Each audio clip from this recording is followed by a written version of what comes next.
We are back now on the GSMC Chip Shot Football Podcast to go over this last segment here that we have in store. Just briefly going over the developments of this situation between Randy Gregory and the Tampa Bay Buccaneers, because it's been an odd one because the Bucs and Randy Gregory initially, agreed to a one-year deal overall, but finally reached an agreement to release the edge rusher this week, and the Bucs will get back the signing bonus that they set out for Randy Gregory. So it turned out as bad as it could have for a free agent signing. And Genwil Bolandres, you ain't anything special, Tua.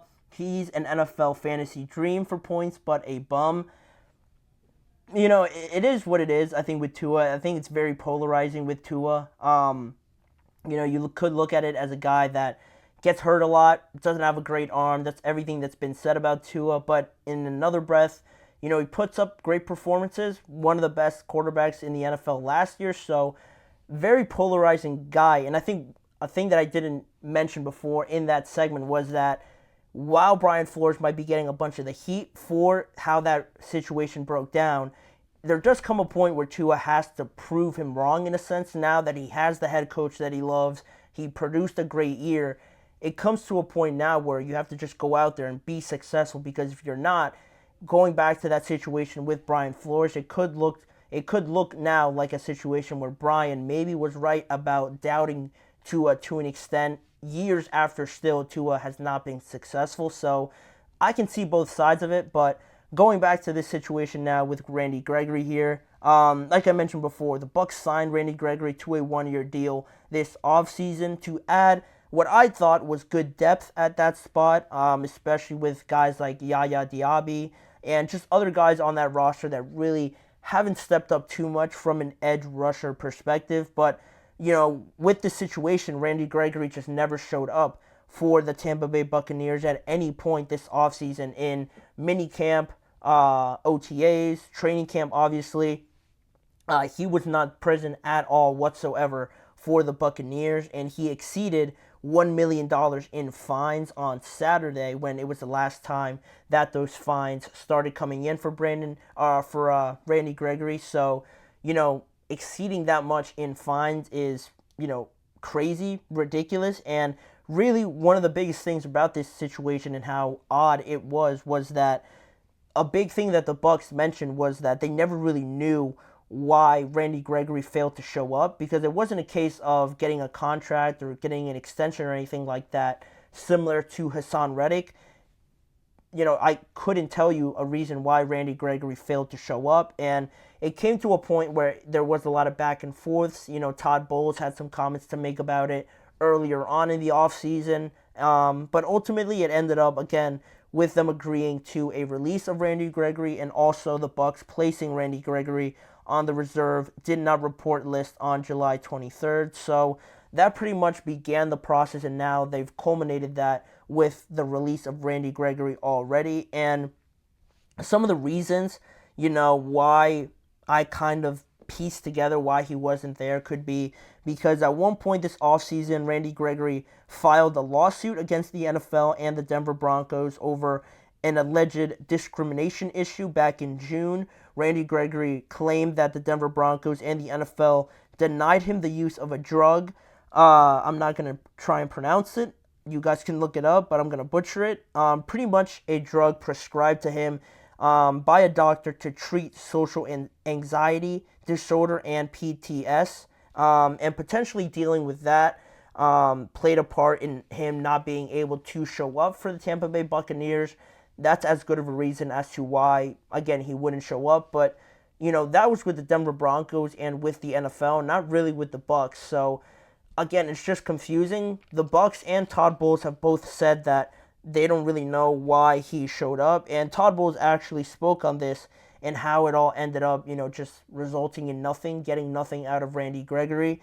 Todd Bowles said, "I'll never find out, but I wish him the best, and we'll move on from there. You can't miss what you never had." And he claims that he did not get an explanation as to why, this happened. Contrary to my belief, Bowles added that he believes that outside linebacker is, he has the most depth out of any position at that spot. So my issue with how everything developed with Randy Gregory and the Bucs was just that it's almost looked upon as a big waste of time now, for the Bucs, and especially with Yaya Diaby dealing with an ankle sprain, a high ankle sprain, if I'm not mistaken. I felt more comfortable having Randy Gregory there to have another guy to deploy out there for yourself if Yaya Diaby was suffering with this throughout the entirety of the year or for extended weeks in the regular season. But, Todd Bowles is pretty confident in that group, saying that he has the most depth there out of any position, and he is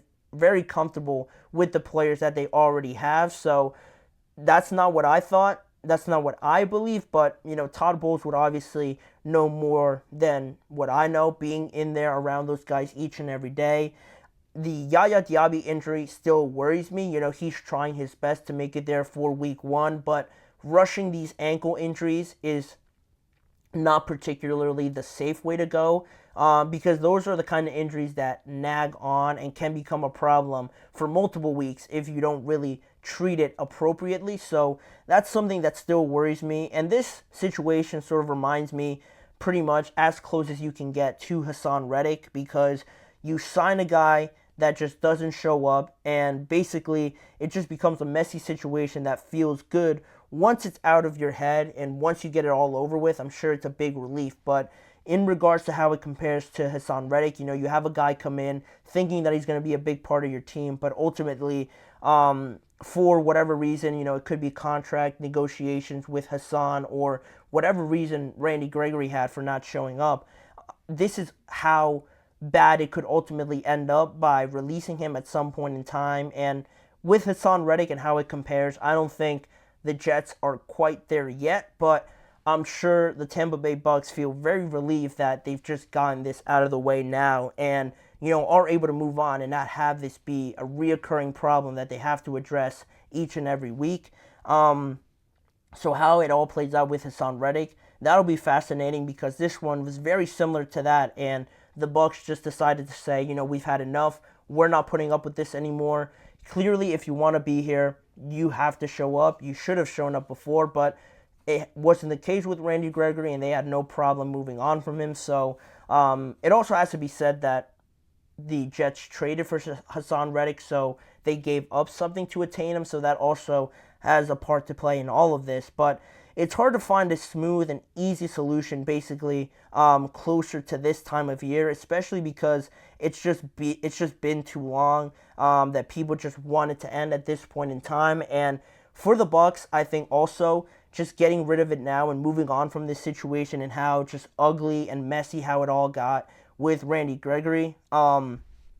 Yes, they finally found a resolution, but now, to me, I think I would feel more comfortable trying to add more depth at this position, whether it's a guy like Yannick Ngakoue or something like that, or anybody else on the free agent market.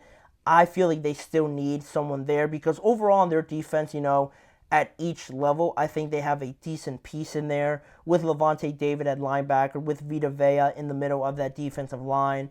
You have Antoine Winfield back there as well, the highest paid safety in the NFL.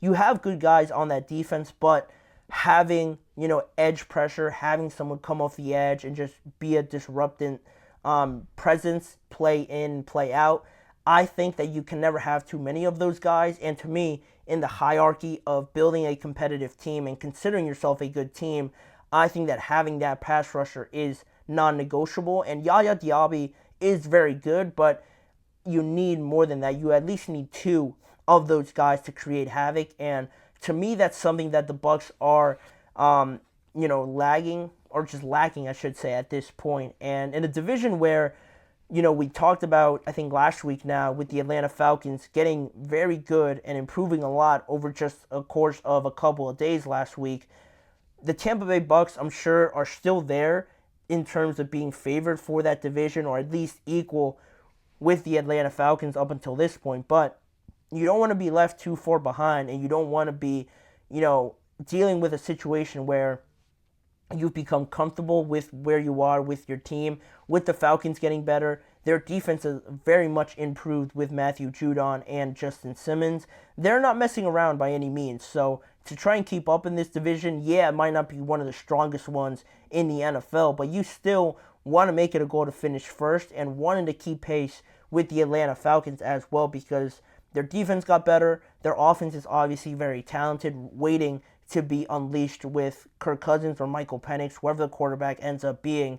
The Bucs are right there with them. They have a talented offense. Their defense, like I mentioned, has good players, but I just worry that they're not addressing it to the level that I feel is necessary. So that could come back to bite them throughout this season if, Yaya Diaby does go down, and then you're really struggling to create pressure, and your offense, you put a lot more pressure on them to put up points because the defense can't stop anybody. So, a very messy situation with Randy Gregory. It all comes to an end now, deciding to release him already this week. So we'll see where the Bucs go from here, whether or not they decide to add more depth there. We'll keep an eye on that as we go along. But that pretty much wraps it up for today's show. I want to thank you guys for joining me on the GSMC Chip Shot Football Podcast. And please remember to like, follow, and subscribe to the show as well, and following the network on all forms of social media. Check out more content around the NFL on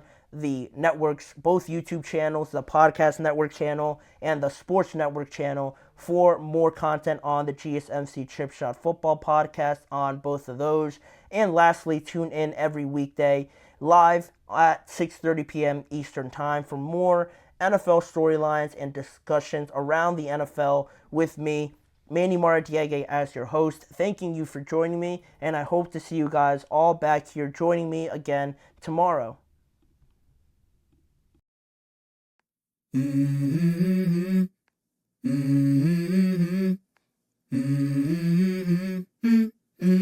Let's go. I wake up to a little bit of drool on my pillow, feel like it's gonna be a bad day. Yeah, I'm tired of shit, and the coffee ain't hit yet, damn, ain't that great. I don't wanna go to